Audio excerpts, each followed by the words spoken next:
तो अब बात बिहार विधानसभा चुनाव की करेंगे, जिसका आखिरी और दूसरे चरण के लिए मतदान इस वक्त जारी है और सुबह 11 बजे तक का अभी तक जो आंकड़ा निकलकर सामने आया है उसमें वो ये बता रहा है कि 31.38% जो मतदान है वो अब तक हो चुका है। सुबह से ही मतदान केंद्रों पर लोगों की लंबी लंबी कतारें देखी जा रही है। आज अंतिम चरण का मतदान, दूसरे चरण का मतदान और उसके बाद 14 नवंबर को यानी कि शुक्रवार को नतीजे आएंगे। ये तस्वीरें हम मतदान केंद्र से आपको दिखा रहे हैं।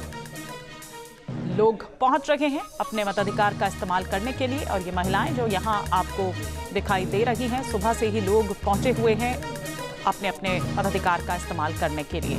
और सीधे हम रुक करते हैं, हमारे वरिष्ठ सहयोगी विकास चंद्रा जी इस वक्त हमारे साथ जुड़ चुके हैं। विकास जी, अभी तक जो निकलकर सामने आया है वो 31.38% का आंकड़ा निकलकर आया है।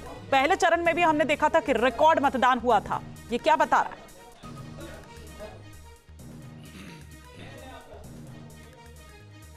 जी, पहले चरण में भी काफी मतदान हुआ, लोगों ने उत्साह दिखाया, घरों से बाहर निकले और इस अंतिम चरण में भी काफी लोगों में उत्साह देखने को मिल रहा है। मैं गोविंदगंज विधानसभा क्षेत्र में हूं जो राजू तिवारी का है और इसी गोविंदगंज को लेकर के चिराग पासवान और बीजेपी में सीट बंटवारे के समय ठन गया था और यहाँ भी लोगों में काफी उत्साह है। लेकिन यहाँ दो बातें समझने वाली हैं कि आप देखें कि एसआईआर के बाद ये चुनाव हो रहा है तो इसमें आप देखें कि कितने मतदाता सूची बाहर हो गए। तो पिछले जो मतदान हुआ था तो उस आधार पे उस समय के आंकड़े निकाले गए थे, अब नए आधार पर निकलेंगे इसलिए फीसदी ज्यादा दिख रहा है। लेकिन हाँ, अब तक जो मतदान हुआ है उसके हिसाब से ही अगर देखा जाए तो शाम तक मतदान खत्म होने तक पहले चरण के आसपास या दूसरे चरण में भी मतदान होगा। यानी उम्मीद ये की जा रही है कि 61% 62% तक मतदान हो सकता है, जो अपने आप में रिकॉर्ड मतदान होगा।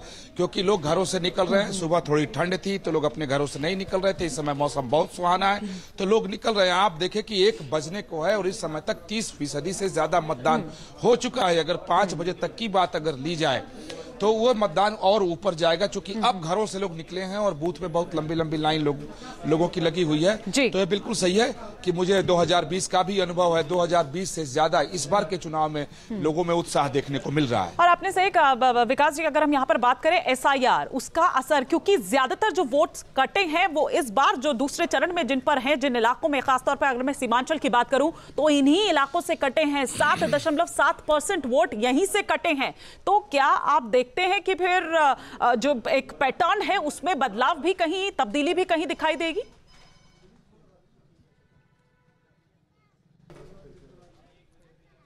देखिए, बिल्कुल पैटर्न में बदलाव दिखाई दे रहा है, उसमें तब्दीली बिल्कुल नजर आ रही है। देखिए, एक शब्द में कहा जाए कि अगर जो दोहरे वोट थे, 2 जगह थे, या जो फर्जी तरीके से नाम ऐड थे तो उन सब नाम हटे और परसेंटेज बढ़ गया।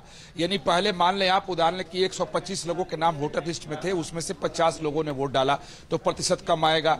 अब उसमें से 25 लोगों के नाम एसआईआर के बाद हट गए और 50 लोगों ने वोट डाला तो 50% हो गया, यानी पहले से ज्यादा।